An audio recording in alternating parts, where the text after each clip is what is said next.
At ngayon po para po malaman naman natin ang update tungkol naman sa lagay ng ating panahon, makakasama po natin si Mr. Fernando Cada na weather forecaster ng Pag-asa. Good morning, Mr. Cada. Good morning din sa iyo, Amor, at magandang umaga sa ating mga tagapanood ng Panahon TV.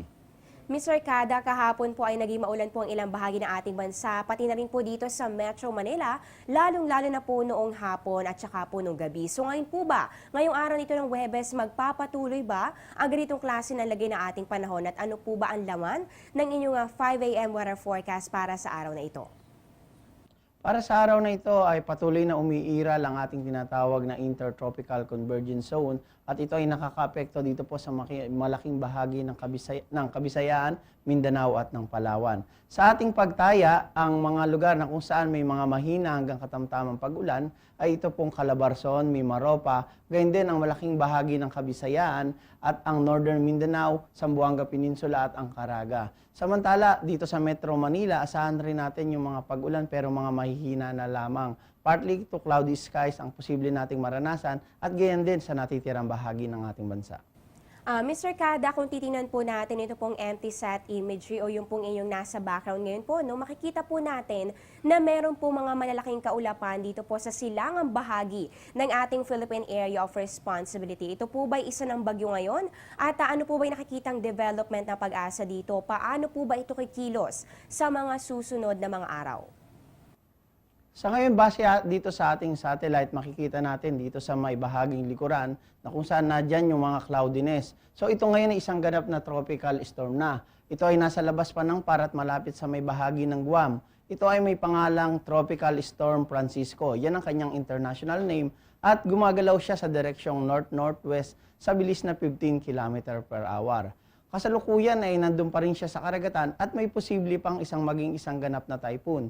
Sa ngayon ay hindi naman pa ito makakaapekto sa anumang bahagi ng ating bansa. At pagsapit ng Lunes, doon natin yung sa ating pagtaya na papasok sa ating par. At kung ito ay pumasok, halos doon lamang sa may dulong bahagi ng ating boundary ng ating Philippine Area of Responsibility. At kung ito nga ay pumasok, ito ay papangalanan nating si Bagyong Urduha.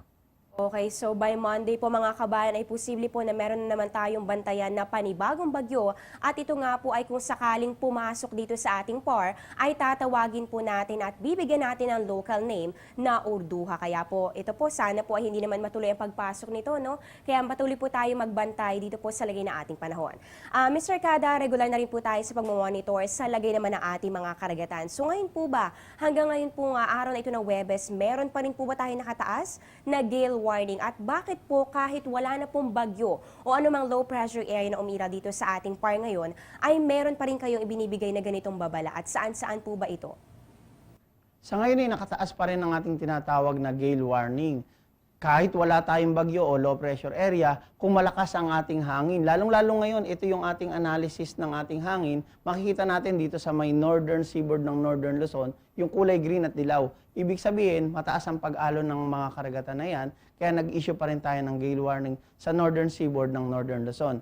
Ito ay yung malaking bahagi ng Batanes at Calayan Group of Island at yung northern coast ng Cagayan at ng Ilocos. So mapanganib pa rin ang maglayag dyan, lalong-lalo na po sa mga maliliit na sasakyang pandagat, lalong-lalo na po yung mga ating mga kababayan na gustong pumalaot, huwag po munang maglayag dahil napakadelikado po. Dahil ang dahilan po niyan ay yung pong hangin na dulot ng northeasterly southwest wind flow o yung pong ating tinatawag na malakas na hangin na unti-unti na nating nararamdaman at yun ang tinatawag nating pagbugso ng hanging amihan.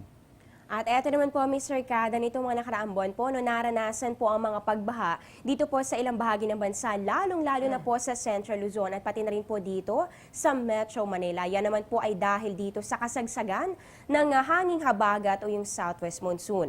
At nitong mga nakaraang linggo naman po, nakaranas rin ng pagbaha. Ito namang ating mga kababayan sa may Mindanao area.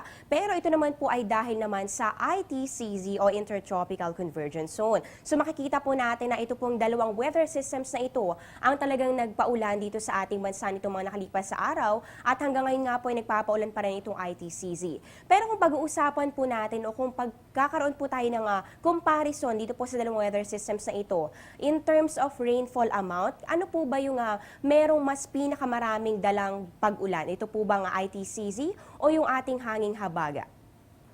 Sa ngayon ay kung ikukumpara natin ang dami ng ulan ng tinatawag nating habagat at ITCC, depende yan kung sa tinatawag nating intensity at duration ng dalawang weather system. Kung halimbawa talagang enhance ang ating southwest monsoon o habagat, talagang malakas ang mga pag-ulan. Samantala kung ang ITCC ay patuloy na umiiral sa isang lugar, lalo na sa Kabisayan at Mindanao, kung nandyan yung kanyang axis o kaulapan sa loob ng maraming linggo, ay marami ring pag-ulan ang ating posibleng maranasan. Base nga dito sa ating ginawang graph analysis ng mga pag-ulan, ito yung sa taas na bahagi, ito yung ating ulan na dulot ng habagat nitong nakaraang Setyembre. Samantalang ito naman yung ating ulan na dulot naman ng ITCC sa Mindanao. Makikita na natin dito na halos nung September 21, 22, talagang mataas ang mga pag-ulan, lalong-lalo na dun sa may area ng Ibas, Zambales at dulot ito ng habagat. At nangyari lang yon sa loob ng isang araw na napakalakas ng ulan at almost malakas pa ang pag-ulan sa dapat ibagsak nito sa loob ng isang buwan,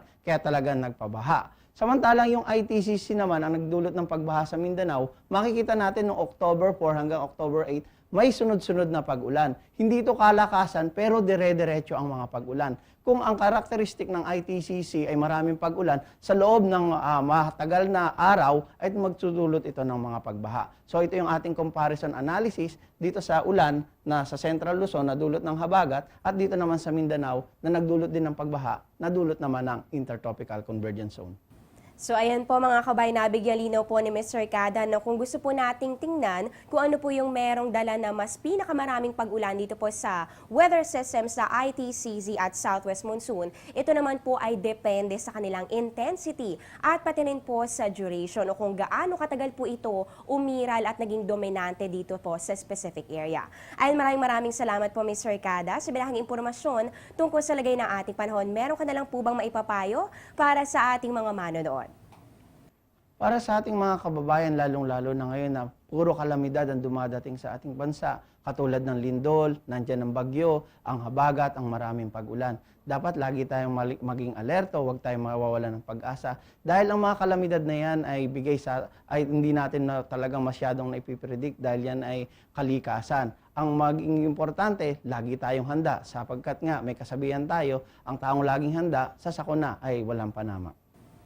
Ayan nga po, maraming salamat po ulit Mr. Cada.